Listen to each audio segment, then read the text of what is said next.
성도님들이 파더스데이를 맞이해서 아버지에 대한 어떤 그리움들 또 여러 가지로 아버지에 대한 생각들을 한 번쯤은 하고 넘어가실 텐데 저에게도 이제 아버지가 참 엄하신 아버지였습니다.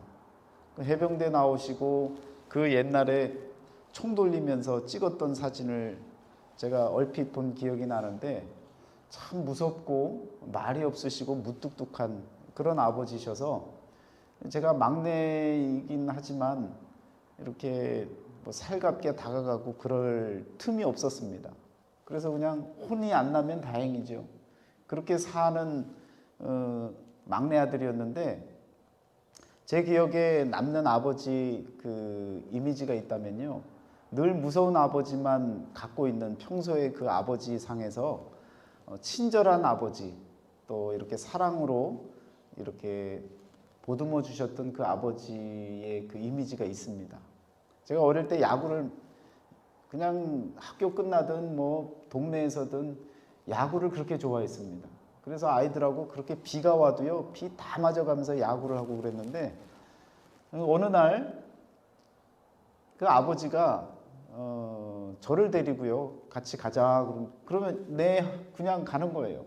제가 아버지라는 말도 표현도 해본 적 없고 아빠라는 표현은 뭐 상상도 못할 일이고요. 그냥 부르시면 네 그걸로 어려서부터 일관했습니다. 무서우니까요. 그래서 아버지라는 말도 해본 적이 없는 것 같아요. 불러보지를 못했어요. 그냥 네 하고 그냥 혼내면 혼나고 그렇게 지냈는데 어느 날 갑자기 저를 부르시는 거예요. 그래서 나가자 그러더니 나갔는데 그날 저는 이제 택시라는 걸 처음 타봤습니다. 택시를 타고 어디로 가는지도 몰랐는데 보니까 야구장을 데리고 가신 거예요. 그래서 야구장에서 그 아버지 친구 되시는 분하고 같이 야구를 보고 그리고 그 야구 회원을 가입을 한번 시켜주신 거예요. 저에게는 뭐 엄청난 사건이 아닐 수가 없습니다. 그래서 평생 저는 아버지 그러면 야구가 떠오르고 그 야구 회원이 되어져서 옷을 티셔츠 하나 받고 모자 하나 받았던 그 기억이요, 아버지에 대한 그 기억 중에 최고의 기억입니다. 그리고 또 아버지의 엄한 아버지 가운데 이미지 가운데 기억나는 일은요, 이 아버지께서 명절이 되면 우리 어른들께 큰 절을 올려서 인사를 드리잖아요. 건강하세요 하고 인사를 드리거나 아니면 새해에도 복 많이 받으세요, 늘 건강하세요 이렇게 인사를 드리지 않습니까? 근데 형제들이랑 쭈르륵 서갖고 인사를 큰 절을 하고 인사를 드렸는데 제가 막내인데 형님들이 먼저 인사를 그렇게 다 한 거예요. 아버지 새해 복 많이 받으시고 건강하세요. 근데 그 스피드를 제가 못 쫓아갔습니다. 그래서 저도 그냥 저도요 하고 이제 엎드렸더니 그날 제가 인사를 드리고 큰 절을 드리고 아주 호되게 혼을 났죠. 그렇게 인사하는 거 아니라고 다시 하라고 그래서 땀을 흘렸던 그런 기억이 납니다. 여러분, 어느 아버지나 아버지의 역할을 해주고 자식이 잘 되기를 바라는 마음으로 고쳐주고 또 이해해주고 보듬어주고 이 모든 아버지들의 마음 아니겠습니까? 그런 아버지 혼내기도 하고 품어주기도 하고 또 막아주기도 하고 또 하고 싶은 걸 열어주기도 하는 그런 아버지들이 되어져야 되는데 이 시대의 많은 아버지들이 그런 역할을 못한다는 거죠. 제가 몇 년 전인데요, 저희 건우가 저보다 키가 작을 때였습니다. 그러니까 뭐 몇 년 전이죠. 지금 뭐 훌쩍 커버렸는데 야구장을 한번 데리고 가고 싶어갖고 야구장을 한번 가자고 해서 조르기도 하고 그래서 한번 같이 갔어요. 그때 갈 때 그 마음이 어떤 마음이었냐면 아버지가 저를 데리고 야구장을 가는 마음을 기억을 하고 그래 평생에 내 기억에 아버지가 야구장에 나와 함께 갔던 그 기억, 나를 데리고 가줬던 그 기억이 평생에 남는데 나도 아버지가 되어줬는데 아들을 데리고 한번 야구장을 가보자. 그래서 야구장을 갔어요. 가서 구경을 다 하고 그리고 이제 나오는 길이었는데 참 그 기억 때문에 평생 안 좋은 기억으로 남습니다. 무슨 기억이냐면 주차비가 비싸잖아요. 그러니까 이제 가까운 데 할 수가 없어서 운동장에서 아주 먼 곳에다 댄 거예요. 그리고 아들이랑 이제 그냥 터벅터벅해서 걸어서 몇십 분을 걸어갖고 이제 경기장으로 들어갔었는데, 나올 때 이제 사람이 많고 하니까 이제 아들을 잘 데리고 간다고 이제 골목으로 해서 들어가는데 미국에 이상한 사람들이 나타나는 거예요. 그러더니 그냥 그 남자 둘한테 다가와서 같이 좀 이렇게 사귀자는 투로 다가오는 거예요. 그러니까 아들이 겁을 먹은 거예요. 그래서 아빠 뛰어 하고 뛰고 도망가는 거예요. 그래서 건우야 괜찮아, 아빠가 있잖아. 그런데 딱 보니까 그 남자가 자꾸 다가오는 거예요. 그래서 아이고 모르겠다, 아빠고 뭐고 간에 도망가자 그러고 저도 막 뛰어 도망간 거예요. 그래서 아들과 아버지가 같이 막 도망가다 보니까 우스운 거예요. 이게 무슨, 아버지가 아들을 막아주고 무슨 일이 있으면 방패가 되어줘야 되는데 에라 모르겠다 그러고 그냥 같이 도망가면서 뒤를 돌아보고 빨리 가자 그러고 도망을 가는데 아버지로 정말 면이 안 서더라고요. 그래서 저는 실패했습니다. 저희 아버지는 아들을 데리고 가서 회원도 만들어주고 또 좋은 경험도 갖게 하고 그 커다랗게 보여지는 아버지상을 만들어줬는데, 저는 아들하고 도망가느라고 아버지상은 뭐 뒤로 하고 그냥 서로 창피한, 처음엔 그래도 제가 가지마 괜찮아 아빠가 있잖아 그러고 이제 터벅터벅 걸으려고 했는데 저도 겁이 나더라고요. 에라 모르겠다 그러고 뛰었던 그 기억 때문에 아주 망쳤습니다.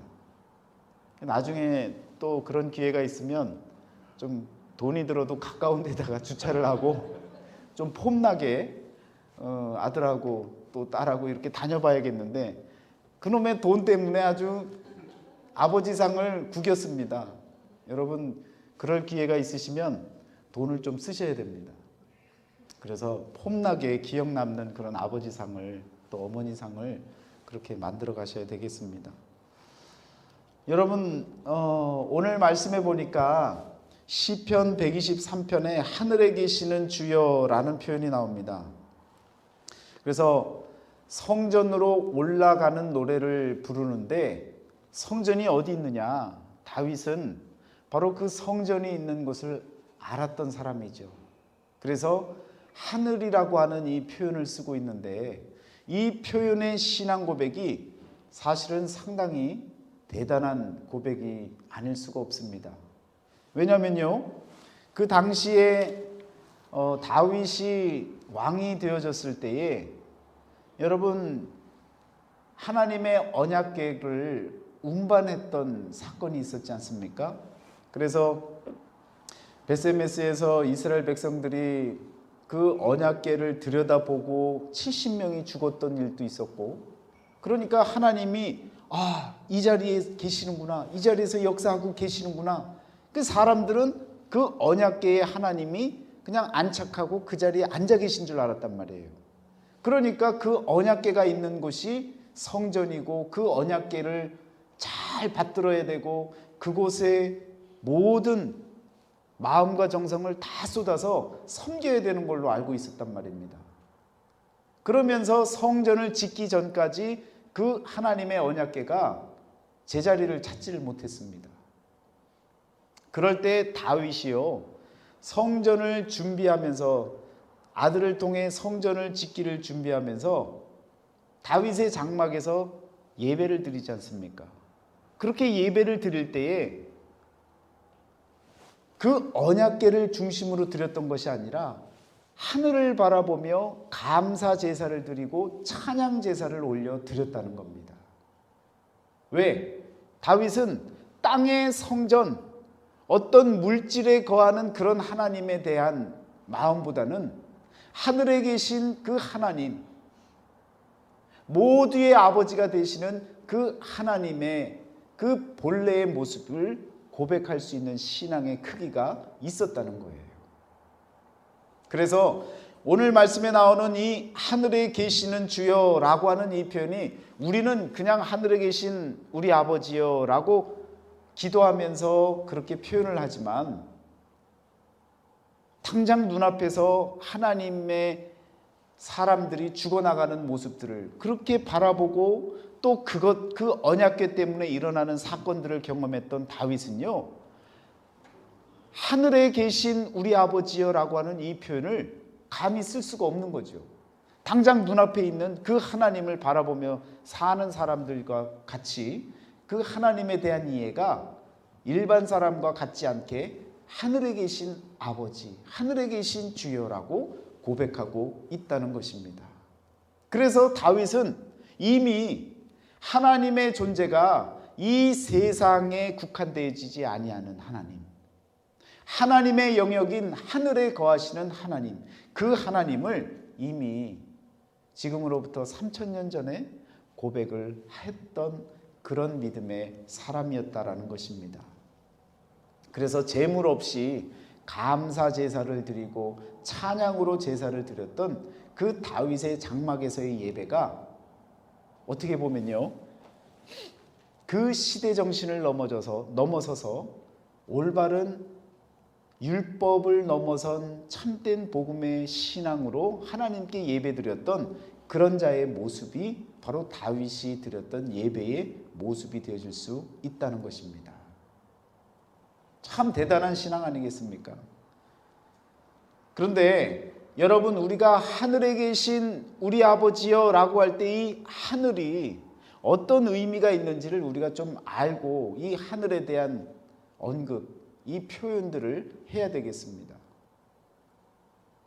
성경에 여러 가지 하늘의 의미가 나와요. 그런데 영어 성경에서는 딱 두 가지로 표현을 하죠. 스카이와 헤븐이라고 하는 표현으로 합니다. 그래서 창세기 1장 1절에서는 태초에 하나님이 하늘과 땅을 창조하시니라, 천지를 창조하시니라 라고 할 때 스카이라고 표현 안 하고 뭐라고 해요? The heavens라고 표현을 합니다. The heavens and the earth 라고 하는 표현을 쓰고 있다고요. 그러면 성경에서 말하는 이 heaven이라고 하는 표현이 있고요, 또 창세기 1장에서 아래로 내려가면 sky라고 하는 하늘을 만드신, 궁창을 만드신 그 표현에 있어서는 sky라고 하는 표현을 쓰고 있다는 말씀입니다. 그럼 뭔가 차이점이 있는 것 아니에요? 그런데 우리 한글 성경에서는 모든 것이 다 뭐라고 표현하고 있어요? 하늘이라고 하나로 묶어버렸습니다. 그러니까 하늘이라고 하는 이 표현 때문에 많은 사람들이요, 이단에 빠져서 하나님이 하늘에서 내려오신다고 해서 하늘과 가장 가까운 곳으로 나아가서 재림하시는 주님을 맞이해야 된다고 해서 어디로 올라가요? 산으로 올라가는 거예요. 그래서 다미 선교회가 산 꼭대기에 올라가고 하얀 옷을 입고 하늘을 바라보면서 우리 주님이 다시 오신다고 그렇게 하다가 그곳에서 어떻게 됩니까? 많은 사람들이 죽기도 하고 그렇게 지내면서 가정이 다 깨지고 여러 가지 사회 문제를 일으켰던 일들을 우리가 기억을 합니다. 지금도 마찬가지로 이 하늘에 대한 개념을 잘 몰라서 그냥 하늘을 바라보면서 우리 하나님이 저 하늘에서 오실 것이다 라고 생각을 하는 그런 사람들이 많다는 거예요. 그런데 성경에서 그것을 아주 정확하게 구분을 해주고 있습니다. 어디서 그런 표현을 해주고 있어요? 여러 차례 말씀을 드렸었지만 사도행전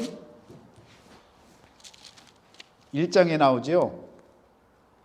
사도행전 1장 9절 말씀에 보면 이 말씀을 마치시고 그들이 보는데 올려져 가시니 구름이 그를 가리어 보이지 않게 하더라.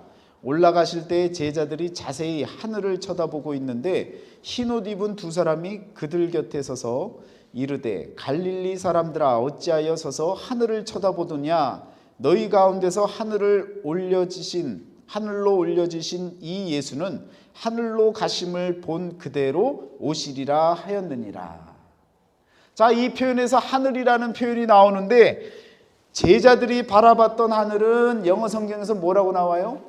스카이로 나오는 거예요. 그런데 두 천사가 나타나서 제자들에게 할 때 그 하늘은 어느 하늘로 얘기하고 있어요? 헤븐으로 얘기를 하고 있는 거예요.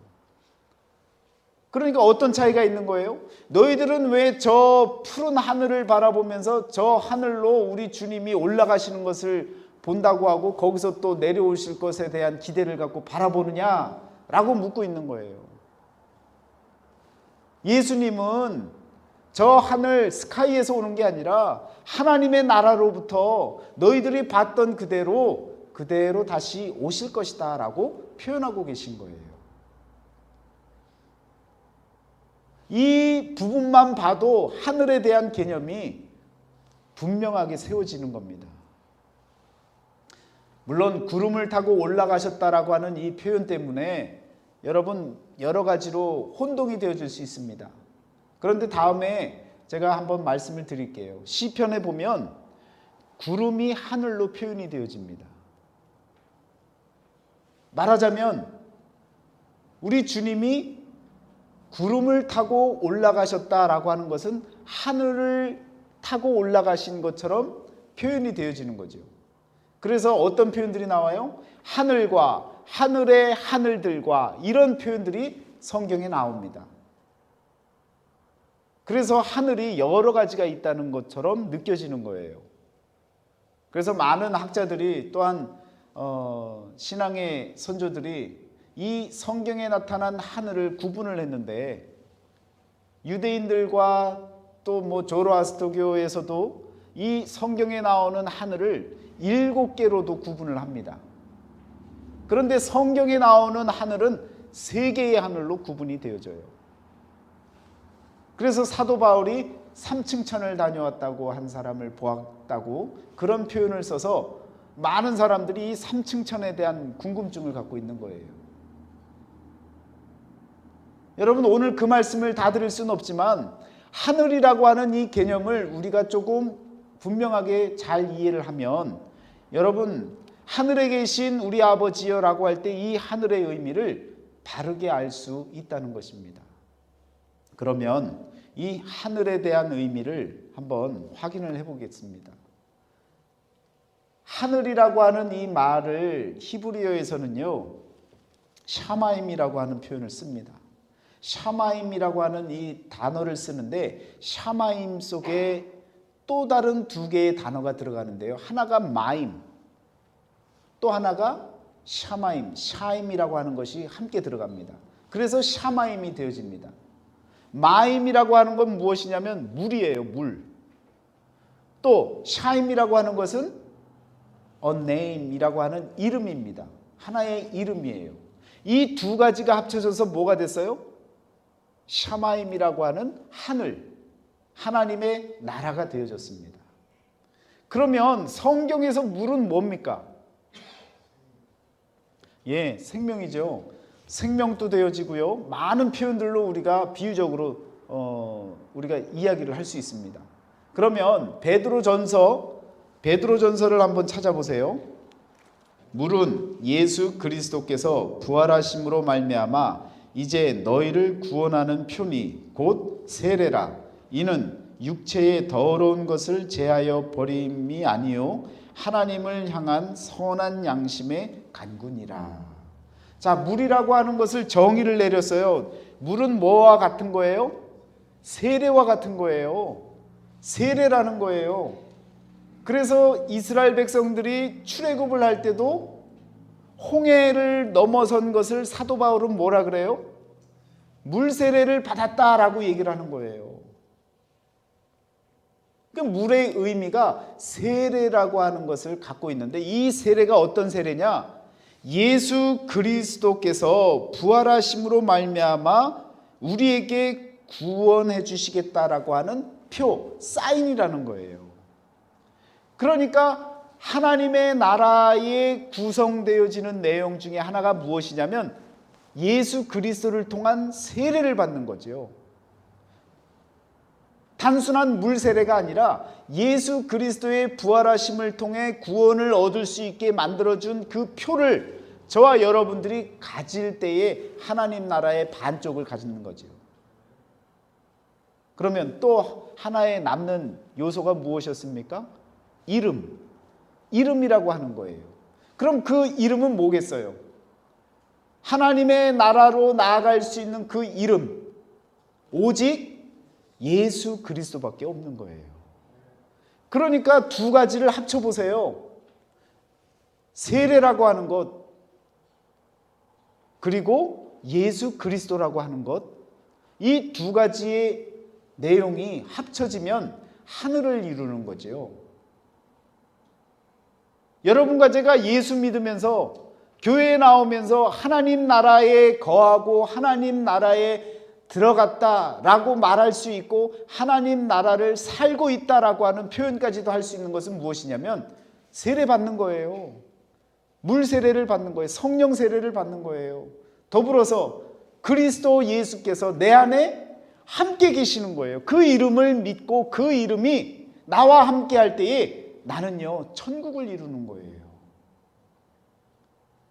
그러니까 여러분, 성전으로 올라가는 노래의 그 내용은 무엇이냐면 여러분과 제가 세례 받아야 된다는 거죠. 어떤 세례입니까? 성령을 통한 세례를 받아야 되는 것이죠. 그리고 예수 그리스도라고 하는 그 이름을 붙잡아야 되는 겁니다. 그 이름이 내 안에 거할 때 내게 생명이 되어지는 역사가 일어나는 겁니다. 성경의 모든 말씀을 다 기록한 목적이 어디에 있습니까? 요한복음 20장 31절에서 그렇게 얘기하는 거예요. 오직 이것을 기록함은 너희로 예수께서 하나님의 아들 그리스도이심을 믿게 하려 하며 또 너희로 믿고 그 이름을 힘입어 생명을 얻게 하려 함이니라. 아멘. 왜 이 말씀이 의미가 있다고 했어요? 모든 성경의 마지막에 쓰여진 성경이 요한복음서라고요. AD 90년경에 쓰여졌는데 요한복음을 썼던 사도 요한이요, 요한복음만을 가리키는 것이 아니라 모든 성경을 기록한 그 목적을 바로 여기에서 표현을 하고 있는데 그 이름을 통해 뭘 얻을 수 있다는 거예요? 생명을 얻을 수 있다는 거예요. 구원을 받을 수 있다는 거예요. 우리가 하늘로 나아가는 노래를 부르는 것은 그냥 찬양하고 노래하고 그냥 예수님 믿습니다 이런 고백의 차원의 뿐만을 넘어서서 지금 말씀에서 이야기하고 있는 하늘이라고 하는 이 표현이 우리에게 다 충족이 되어져야 된다는 거죠. 성령으로 세례를 받고 구원의 표로서의 그 세례를 받고 하나의 이름 예수 그리스도만을 붙잡고 나아갈 때 우리는요 성전으로 하늘의 성전으로 올라가는 그 노래를 삶 속에서 부르고 있다라고 말할 수 있는 것입니다. 그래서 이 하늘의 개념 속에는요 바로 예수 그리스도도 담겨져 있고 더불어서 세례도 포함이 되어져 있는 것이죠. 그 세례를 받을 때 우리가 어떻게 받아요? 고백을 하고 받는 거예요. 신앙의 고백을 통해서 세례를 받는 거지 그냥 나는 싫은데 누가 세례를 줘요? 아니에요. 그런 세례는 의미가 없는 거예요. 우리의 삶을 온전히 하나님 앞에 내려놓고 고백을 통해서 받는 그 세례가 참된 세례의 의미가 있는 것입니다.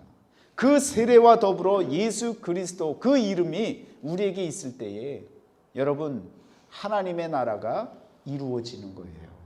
성전으로 올라가는 노래 시편 120편서부터 134편까지 성전을 향해 나아간다는 의미는 무엇이냐면 하나님 나라에 내가 거하겠다라고 하는 그 의미와 같은 거예요. 그러려면 하늘이라고 하는 그곳에 내가 들어가기 위한 그 요소들을 바라보니 성령 세례가 필요하고 그리고 예수 그리스도 그 이름이 반드시 필요하다라는 것을 깨달아야 된다는 거예요. 자, 한 군데를 더 찾아보시겠습니다, 여러분. 성경 말씀 가운데 사도행전 8장 12절을 한번 보세요. 빌립이 하나님 나라와 및 예수 그리스도의 이름에 관하여 전도함을 그들이 믿고 남녀가 다 세례를 받으니. 자, 여러분 이 말씀 가운데 하나님 나라를 향해 나아가는 그 구성 요소들이 다 나오고 있는 거예요. 빌립은 그냥 하나님께서 원하시는 일을 하고 있었지만 이 말씀의 기록 가운데 하나님의 나라와 및 예수 그리스도의 이름에 관하여 전도함을 그들이 믿고 남녀가 다 세례를 받으니, 예수 그리스도를 전파함을 통해서 이름을 얻었고 더불어서 그 이름을 고백하며 뭘 받아요? 세례를 받는 거예요. 그래서 하나님 나라라고 하는 이 개념이 전파되어지면서 완성이 되어지는 거죠. 복음이 선포되어지고 복음이 결실을 맺는 거예요. 하나님 나라가 선포되어지는데 그 선포되어지는 내용이 바로 빌립이 이야기한 것 같이 예수 그리스도의 그 이름과 더불어서 그 이름을 통한 세례를 받는 것. 그래서 지금 하늘의 의미를 이야기했는데 그 두 가지 의미가 이 한 구절 속에 다 나타나고 있다라는 겁니다. 그러니까 여러분, 우리가 하나님 나라로 향해 나아가고 있다라는 것은 어떻게 알 수 있는 거예요? 내 안에 예수 그리스도라고 하는 그 이름이 남겨져 있어야 되는 것이죠. 그리고 그 이름을 통해 성령을 통해 세례를 받을 때에 우리는요, 세상 사람이 아니라 하나님의 자녀로서의 삶을 살아갈 수 있다라고 증언할 수 있고 고백할 수 있는 것입니다. 목사님, 죽고 나서 가는 게 하나님 나라 아닙니까? 맞아요. 그렇지만 하나님께서 통치하시고 하나님이 역사하시는 그 가운데 있다면 이미 하나님 나라가 우리 가운데 있는 것과 같다고 말씀하고 계시니까 우리는 하나님 나라를 체험하고 사는 하나님의 백성들입니다. 하늘의 사람들이라고 말할 수 있는 것입니다 라고 우리가 표현할 수 있다는 거예요. 그래서 여러분, 죽고 나서 갈 나라를 위해서만 열심히 수고하는 사람은요, 못 갈 수도 있어요. 율법적이거든요. 하나님을 믿는 것도 아니고 내가 업적으로 노력으로 갈 수 있다고 생각해서 최선을 다해서 산다면요, 그건 내 의지일 뿐 천국 가는 길이 아닐 수 있는 거예요. 성전을 향해 나아가는 그 노래를 부르는 자들은 바로 예수 그리스도 그리고 그 이름을 통한 고백, 그래서 마음의 천국을 이루는 그 사람이 바로 하나님 나라에 거하는 자, 하나님 나라로 하늘의 성전으로 나아가는 자의 삶이 되어질 수 있다는 것을 기억하시기를 바랍니다. 그래서 시편에서 말하고 있는 성전을 올라가는 노래를 여러 가지로 표현하고 있는데 우리가 분명히 알아야 될 것은 그 성전은 땅의 성전이 아니죠. 하늘의 성전이죠. 그럼 하늘이 어떤 곳인지를 알아야 되는 거죠. 그러니까 그 하늘의 개념을 여러분과 제가 알고 그리고 믿음으로 살아가야 된다는 거예요. 그것을 안 자가 바로 다윗이었습니다. 다윗은 정말 그 성전의 의미가, 하늘의 성전의 의미가 얼마나 큰지를 알았기 때문에 땅에서 믿음으로 살아가는 후손들을 위해서 땅에 성전을 짓는 것에도 최선을 다했던 사람이에요. 자, 그러면서 다윗은요, 아버지다운 모습을 보여줍니다. 어떤 아버지다운 모습을 보여주는지 한번 보시겠습니다. 다윗 왕이 온 회중에게 이르되 내 아들 솔로몬이 유일하게 하나님께 택하신 바 되었으나 아직 어리고 미숙하여 이 공사는 크도다. 이 성전은 사람을 위한 것이 아니요 여호와 하나님을 위한 것이라. 이와 같이 표현을 합니다. 여러분, 아들을 위해서, 솔로몬을 위해서 아버지로서 할 수 있는 일이 무엇이었냐면 솔직하게 인정하는 거예요.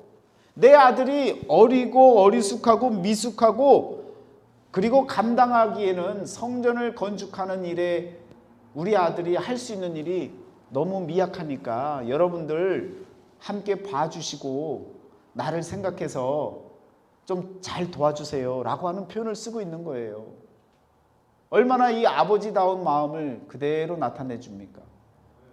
그러면서 다윗이 잘했던 것은 뭡니까? 나라의 모든, 국고의 모든 돈들을, 이런저런 모든 것들을 다 써서 성전을 짓는 일을 위해서 사용을 했습니다.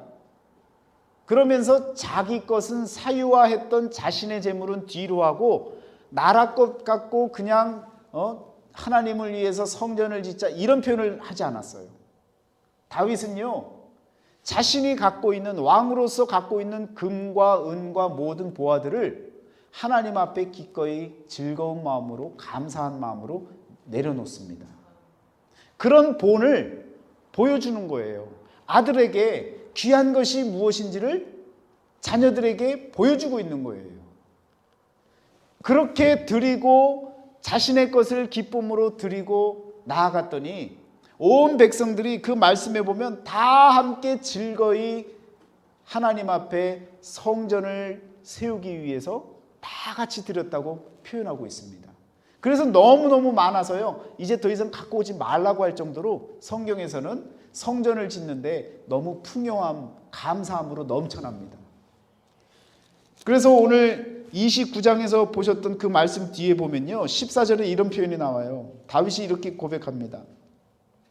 나와 내 백성이 무엇이기에 이처럼 즐거운 마음으로 드릴 힘이 있었나이까. 모든 것이 주께로 말미암아 싸우니 우리가 주의 손에서 받은 것으로 주께 드렸을 뿐이니이다. 이렇게 고백을 하고 있다고요. 내 것을 내 것으로 바라보지 않고 하나님의 것으로 인정하고 하늘에 계신 하나님을 드높이는 그런 신앙을 갖고 있었기 때문에 땅의 것으로 걱정하지 않았어요. 하나님께 드릴 수 있는 그 자체가 너무 감사하고 귀한 일로 여겨졌다는 것이죠. 그것을 작은 어리고 어리숙한 아들에게 모든 것을 맡기고 죽어야 되는 다윗의 입장에서는 자신이 아들을 위해서 할 수 있는 것은 재물을 남겨주고 많은 것을 가져서 그것을 그냥 어떻게 하면 아들에게 남겨줄까, 그런 고민을 한 것이 아니라 오히려 하나님께 다 드리고 하나님께 나아가는 그 심정을 또 솔직하게 백성들에게 자신의 아들의 부족함을 고백했더니 하나님께서 그 가정을 드높여 주시고 그 자식을 더 크게 사용하시고, 더불어서 22절 말씀에 보니까 솔로몬을 다시 왕으로 삼아라고 하는 이런 표현이 나옵니다. 그러니까 백성들은요, 그 전에 어떤 마음을 가진 거예요?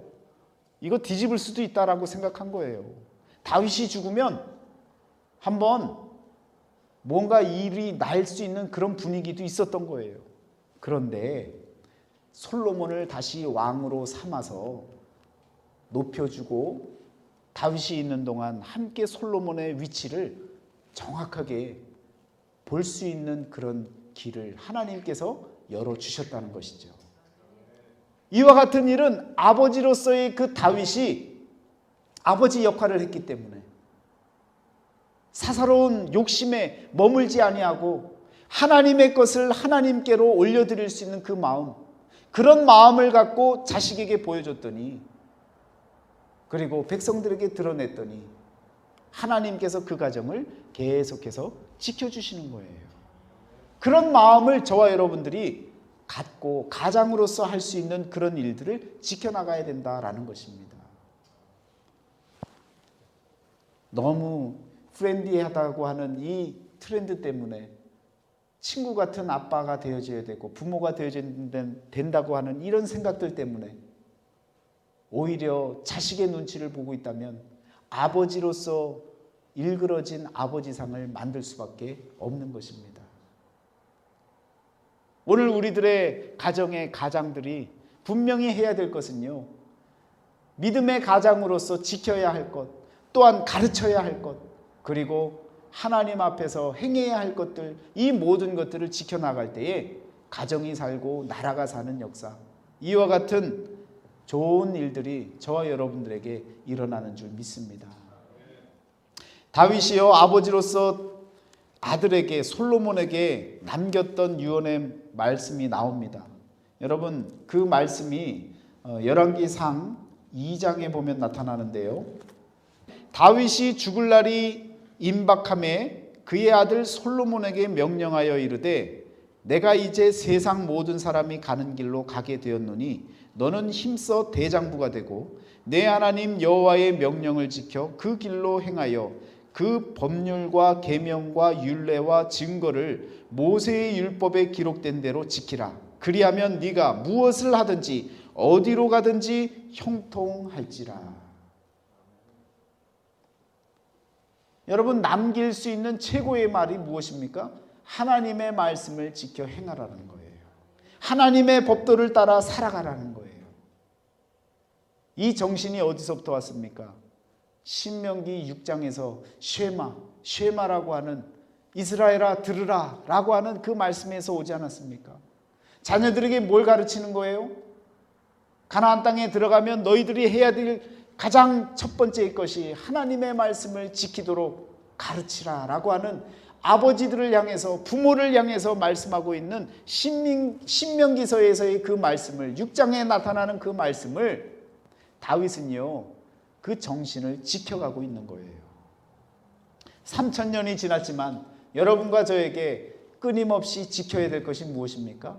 바로 이 복음의 정신입니다. 우리 후손들에게 가르쳐야 할 것이 무엇입니까? 하나님의 말씀이고 하나님의 법도이고 하나님의 율례와 율법을 가르쳐야 된다는 거예요. 이것이 사라지면요 아무리 프렌디하면 뭐합니까? 아버지로서의 역할을 못하는 거예요. 아버지의 위치는요 아버지로서 할 일을 할 때에 아버지다운 아버지로 남을 수 있게 되어지는 것입니다. 오늘 시편 123편 말씀에 1절에 보면 하늘에 계시는 주여 내가 눈을 들어 주께 향하나이다. 아버지들이 방향을 잡았는데 그 방향이 어디냐면 하늘을 잡은 거예요. 이 땅을 방향으로 잡고 성공의 길을 방향으로 잡은 것이 아니라 하나님이 계시는 하늘을 바라보고 주를 향해서 우리의 머리를 향하여서 우리의 방향을 돌이키고 하나님께 방향을 이렇게 바꿔놓은 다윗이 저와 여러분들의 본이 되어지고 아버지로서의 올바른 가정의 방향을 세워나가야 될 줄 믿습니다. 그리고 나서 2절에서 뭐라고 얘기합니까? 상전의 손을 바라보는 종들의 눈같이 여주인의 손을 바라보는 여종의 눈같이 우리의 눈이 여호와 우리 하나님을 바라보며 우리에게 은혜 베풀어 주시기를 기다리나이다. 내가 하는 것이 아니라 우리 하나님께 긴장된 마음으로 바라보는 거예요. 여종의 심정으로 바라보는 그 종들의 눈과 같이 언제 은혜를 베푸실까라는 그런 간절한 마음을 갖고 바라보라는 거예요.